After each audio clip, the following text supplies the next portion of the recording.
Hello दोस्तों, तो जैसा कि पिछले एपिसोड में हमने देखा कि रसल काउंटिंगल की टेरिटरी में एक हाइड्रा की सब्जुकेशन के लिए जाता है, जहां जाकर सबसे पहले तो उसने एलन का इलाज किया, क्योंकि उसी हाइड्रा से लड़ते वक्त एलन पेज पॉइजन हो गया था। और जब रसल ने एलन का इलाज किया और इसी दौरान एलन पेज 6 सर्कल का मेज बन जाता है। और फिर 3 दिन की तैयारी के बाद उन्होंने उस हाइड्रा की नेस्ट पर हमला कर दिया, जहाँ पर इसी के साथ साथ उन्हें काफी ज्यादा मोशंस का सामना भी करना था, जो की इमेजेस की मदद से उन्होंने काफी ज्यादा अच्छी तरीके से कर लिया। लेकिन इसी के साथ साथ हमें पता चला था कि उस हाइड्रा को कोई कंट्रोल कर रहा था, जो पर्सन काफी ज्यादा ही मिस्टीरियस था, क्योंकि उसकी आंखें किसी ड्रैगन जैसी होती हैं। अब आगे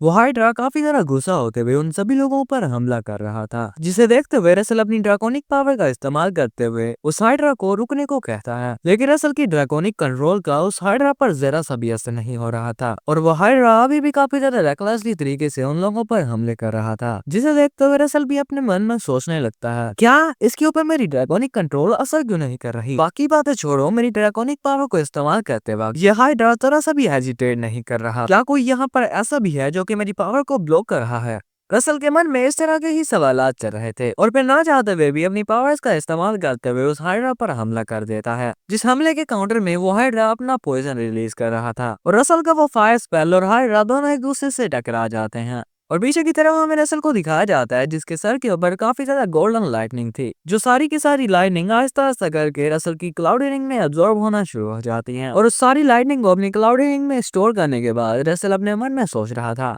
ये क्लाउडी रिंग का एक फिनिशिंग मूव होगा और इतनी ज्यादा माना के साथ मैं इस हाइड्रा को हरा सकता हूँ। ये कहते हुए रसल अपने thunder and fire giant hammer का इस्तेमाल करते हुए काफी ज्यादा पावर का इस्तेमाल करते हुए उस हाइड्रा पर हमला कर देता है। और रसल की उस अटैक के प्रेशर को ब्लॉक करते हुए एलन भी अपने मन में सोच रहा था, अमेजिंग। हालांकि हम दोनों ही सिक्स सर्कल कमीज हैं, लेकिन इतना ज्यादा डिफरेंस। और दूसरी तरफ हम देखते हैं कि रसल की उस अटैक की वजह से वो हाइड्रा काफी ज्यादा इंजर्ड हो गया था, और अचानक से एक मिस्टीरियस वॉइस कहने लगती है, इस फाइट को इस तरह खत्म करना काफी ज्यादा शर्मनाक होगा,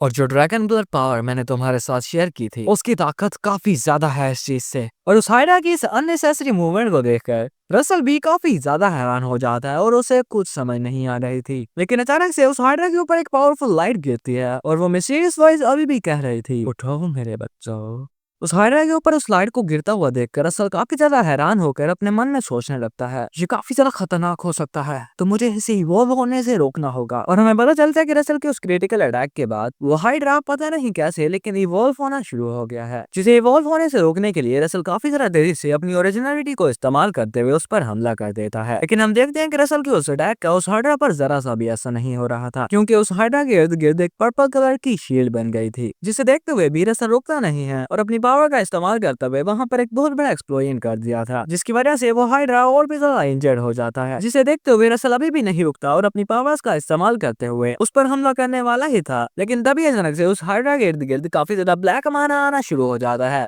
जिस माना ने उस हाइड्रा के इर्द गिर्द एक ककोन का शेप ले लिया था। और उस ब्लैक माना को देखते हुए रसल के दिमाग में सिर्फ पैगाम्स ही आते हैं, और काफी ज्यादा हैरान परेशान होकर उस ब्लैक माना की तरफ देखकर कहने लगता है, उन पैगाम्स की माना से काफी ज्यादा सिमिलर है, क्या इसके पीछे। लेकिन उस ब्लैक माना के अंदर किसी चीज को फॉर्म लेता हुआ देखकर एलन और रसल दोनों काफी ज्यादा डर जाते हैं, और देखते ही देखते वो हाइड्रा अपने इर्द गिर्द बने हुए ब्लैक माना के शील्ड को तोड़ना शुरू कर देता है, और थोड़ी ही देर में जोर से दहाड़ता हुआ उसका कून से निकल आता है। और उसका कून से बाहर आने के बाद जब रसल ने उसके हेड्स को गिना तो वो हाइड्रा इवॉल्व हो चुका था, यानी कि अब तक उसके 6 हेड्स निकल आए थे। मीन्स दैट ये हाइड्रा और भी ज्यादा खतरनाक हो चुका है। और उसी हाइड्रा के सामने खड़ा हुआ रसल अपने मन में सोच रहा था, मेरे उस इतने ज्यादा पावरफुल अटैक के बाद इसके हेड्स ग्रो हो रहे हैं, आज से पहले मैंने ऐसा कुछ नहीं देखा था। और इवॉल्व होने के बाद वो हाइड्रा और भी ज्यादा गुस्से में कहने लगता है, वो सभी बेकार इंसान जो कि मेरी रिवेंज को लेने में मेरे सामने आएंगे, मैं उन सभी को मार डालूंगा। वो हाइड्रा ये कहते ही काफी ज्यादा तेजी से रसल और एलन पेज पर हमला कर देता है, लेकिन अब तक रसल ने भी वहाँ पर एक शील्ड बना ली थी। और फिर रसल काफी ज्यादा तेजी से एलन को कमांड करते हुए कहता है, सारे अलर्ट, जल्दी से जल्दी यहाँ पर मौजूद सभी लोगों को ले जाओ। और एलन को ये बताने के बाद रसल काफी ज्यादा तेजी से आगे की तरफ भागते हुए अपने मन में सोचने लगता है, मेरी पिछली जिंदगी में वर्मिलियन ने जिस हाइड्रा को मारा था उसके सिर्फ 5 सिर थे, और अब क्योंकि ये 6 हेडेड हाइड्रा बन चुका है तो इसका मतलब है कि हिस्ट्री चेंज हो रही है, जिसकी वजह यकीनन किसी आउटर फोर्स की इंटरफेरेंस है। जो भी हो, शायद वो मैं भी हो सकता हूँ या फिर कोई और भी। और हाँ, शायद रसल की बात ये सही भी है, क्योंकि रसल की वजह से ये हाइड्रा 6 हेडेड नहीं बना। और फिर से हमें दूर बैठा वही मिस्टीरियस शख्स दिखाया जाता है, और अगेन सीन शिफ्ट हुआ और हमें रसल को दिखाया जाता है जिसने कि एक मैजिक स्पेल का इस्तेमाल करते हुए उस हाइड्रा पर हमला कर दिया था। लेकिन रसल के उस अटैक की वजह से उस हाइड्रा को एक स्क्रैच भी नहीं आती। लेकिन इसी के साथ रसल अपने मन में सोच रहा था सभी लोगों को यहाँ से इवैक्यूएट करने का डिसीजन काफी ज्यादा अच्छा था, क्योंकि अब मैं काफी ज्यादा आसानी से अपने ड्रैगोनिफिकेशन को इस्तेमाल कर सकता हूँ। ये कहते हुए रसल पार्शियल ड्रैगोनिफिकेशन को इस्तेमाल करता है और जैसे ही जब उस हाइड्रा ने अपने वेनम का इस्तेमाल करते हुए रसल पर अटैक किया तो रसल काफी ज्यादा आसानी से अपने स्पेयर से उसे डिफ्लेक्ट कर देता है और यहीं पर नहीं रुका और एक स्लैश का इस्तेमाल करते हुए उस हाइड्रा के एक हेड को इंजर कर दिया। लेकिन इस चीज को देखकर हैरानी नहीं हुई कि वो हाइड्रा काफी ज्यादा तेजी से उस जख्म को हील भी कर लेता है और इसी के साथ अपने मन में सोचने लगा जैसा कि एक हाइड्रा से एक्सपेक्टेड था इसकी रिजेनरेशन काफी ज्यादा अच्छी है और मेरे आधे अधूरे अटैक से इसके ऊपर जरा सा भी असर नहीं दिखाएंगे। ये कहते हुए रसल हवा में जाकर अपने पावरफुल मैजिक को चैन करना शुरू कर देता है और फिर काफी ज्यादा तेजी से उस हाइड्रा के सामने से गायब होकर काफी ज्यादा तेजी से उस हाइड्रा पर अटैक करना शुरू कर देता है। लेकिन उस हाइड्रा के काउंटर अटैक्स में रसल भी थोड़ा बहुत इंजर्ड हो रहा था और उस हाइड्रा के काफी ज्यादा करीब लैंड करके कहने लगा इस हाइड्रा की बच्ची को खत्म करने का टाइम आ गया है। कहते हुए रसल अपनी स्पेयर टेक्निक लामांचा को इस्तेमाल करते हुए काफी ज्यादा तेजी से अपने स्पेयर को उस हाइड्रा की तरफ फेंक देता है और रसल के उस स्पेयर अटैक में वो हाइड्रा काफी ज्यादा इंजर्ड हो जाता है और काफी ज्यादा तड़पते और खून के आंसू रोते हुए कहने लगता है मैं तुम सभी इंसानों को कर्स करता हूँ,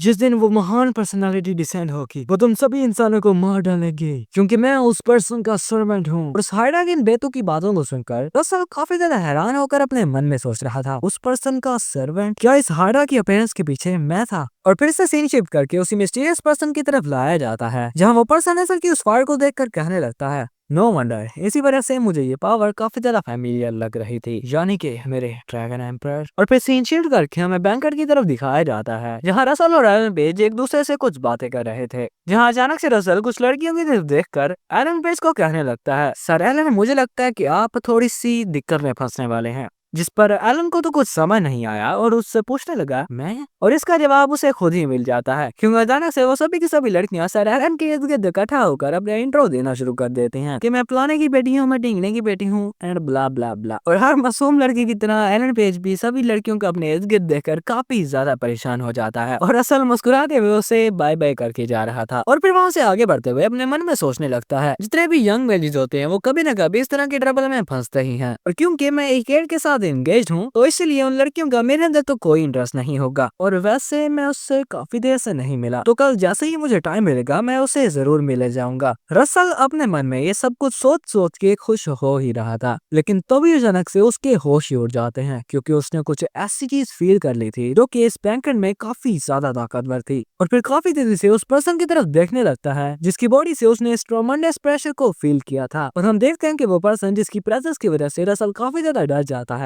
वो कोई और नहीं बल्कि वही मिस्टीरियस पर्सन होता है जिस पर्सन को देखते हुए रसल काफी ज्यादा डर रहा था। लेकिन वो पर्सन उस बैंकर में कुछ नहीं करता और आराम से वहाँ से बाहर जाना शुरू हो जाता है और नीचे की तरफ रसल जो कि इतना ज्यादा डर गया था कि उसके हाथ भी कांप रहे थे वो भी अपने मन में सोचने लगता है ये सेंसेशन डेफिनेटली। और फिर अगले ही सीन में हमें उन दोनों को एक बालकनी में दिखाया जाता है जहाँ रसल उस मिस्टीरियस पर्सन से पूछ रहा था मैं इस बारे में तुमसे सिर्फ एक बार ही पूछूंगा, क्या तुम एक ड्रैगन हो? और फिर इसी के साथ अपनी पिछली वाली बात को कंप्लीट करते हुए अपने मन में कहने लगता है थोड़ी देर पहले जो मैंने एनर्जी फील की थी वो यकीनन वही एनर्जी थी जो कि मैंने उस हाइड्रा के साथ फाइट करते हुए फील की थी, क्योंकि एक ड्रैगन की पावर ही किसी हाइड्रा की ग्रोथ को फोर्सफुली एक्सेलरेट कर सकती है। और हम देखते हैं कि रसल के उस सवाल को सुनकर वो पर्सन मुस्कुराते हुए कहता है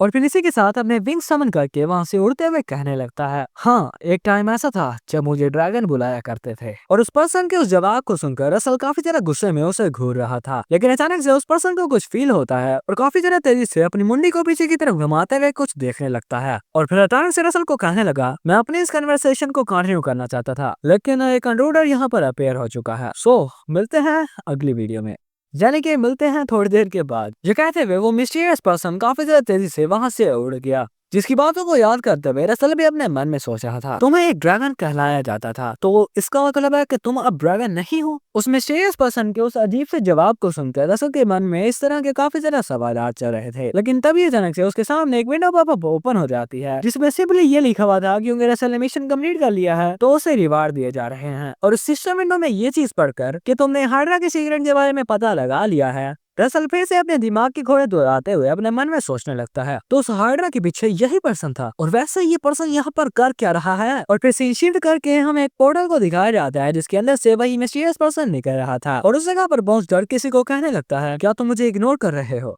और फिर अचानक से किसी तरफ अपने हाथ को बढ़ाते हुए एक कल्टिस्ट को पकड़ लिया और उसे चौक करते हुए कहने लगता है, मैंने तुम सभी लोगों को कहा भी था कि यहाँ पर मत आना। क्या तुम्हें मेरी एक बात समझ नहीं आती? क्या तुम मरना चाहते हो हिप्नोस के बच्चे? लेकिन वो कल्टिस्ट इतने ज्यादा दर्द में होने के बावजूद भी उसे कहने लगता है, हमारे पास इतना ज्यादा टाइम नहीं बचा, तो तुम इस चीज को कब कर रहे हो। लेकिन उस कल्टिस्ट की इस बात को सुनकर वो पर्सन मुस्कुराने लगा, और फिर अचानक से उसकी पूरी की पूरी आवाज ही चेंज हो जाती है और कहने लगा, हाउ एब्सर्ड। और ना सिर्फ उसकी आवाज चेंज हुई थी, बल्कि इसी के साथ साथ हमें उसकी शैडो में एक बहुत बड़े ड्रैगन की रिफ्लेक्शन देखते हैं। और वो पर्सन अभी भी कह रहा था, तुम्हें क्या लगता है कि तुम्हारे जैसे कुछ पास्टर्स मुझे ऑर्डर दे सकते हैं। और फाइनली हमें इस मिस्टीरियस पर्सन के बारे में बताया जाता है कि ये जिलियन रजिस्टर है, एक फॉलन ड्रैगन, यानी कि शायद इसने ड्रैगन्स को धोखा दिया है। और जिलियन अभी भी उस कल्टिस्ट को काफी तरह चोप किया जा रहा था, लेकिन वो कल्टिस्ट अभी भी उसे कहने लगता है, क्या तुम्हें लगता है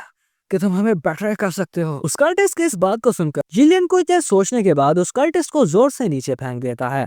लेकिन इसी के साथ साथ उसे धमकी देते हुए कह रहा था, मुझे तुम्हारी स्कीम्स में बिल्कुल भी इंटरेस्ट नहीं है, लेकिन इसी के साथ साथ ये चीज याद रखना, सिर्फ इसी वजह से कि मेरी हाफ बॉडी उसने स्पॉन की हुई है, तो इसका मतलब ये नहीं कि वो मेरा मास्टर है। जिलियन की इस बात को सुनकर वो कल्टिस्ट कहने लगा, तुम इस चीज की वजह से रिग्रेट करोगे। जिलियन को ये धमकी देने के बाद वो काफी ज्यादा तेजी से वहाँ से भाग गया, और उसके वहाँ से चले जाने के बाद जिलियन कहने लगता है, रसल रेमन, क्या तुम मुझे इस बाइंडिंग स्पेल से रिहा कर सकते हो। और इसी के साथ हमारा ये पार्ट यहीं पर खत्म हो जाता है। और ये पर्सन किस बाइंडिंग स्पेल की बात कर रहा है, और क्या रसल इसकी सच में मदद कर भी सकता है या फिर नहीं, ये सभी कुछ जानेंगे हम आगे आने वाले एपिसोड्स में। और बाकी अगर चैनल पर नए हो तो जल्दी जल्दी सब्सक्राइब करो, और इसी के साथ साथ एक घंटा नजर आ रहा होगा उसे भी क्लिक कर दो, ताकि नई नई वीडियो आपको बिना किसी देर के मिल जाए। वीडियो को ज्यादा से ज्यादा लाइक करो, वीडियो पर ज्यादा से ज्यादा कमेंट्स करो, और इतना ज्यादा शेयर करो कि वीडियो की रीच बढ़ जाए। खैर एट द एंड मिलते हैं अगली वीडियो में, तब तक के लिए tata bye bye, take care, bye bye.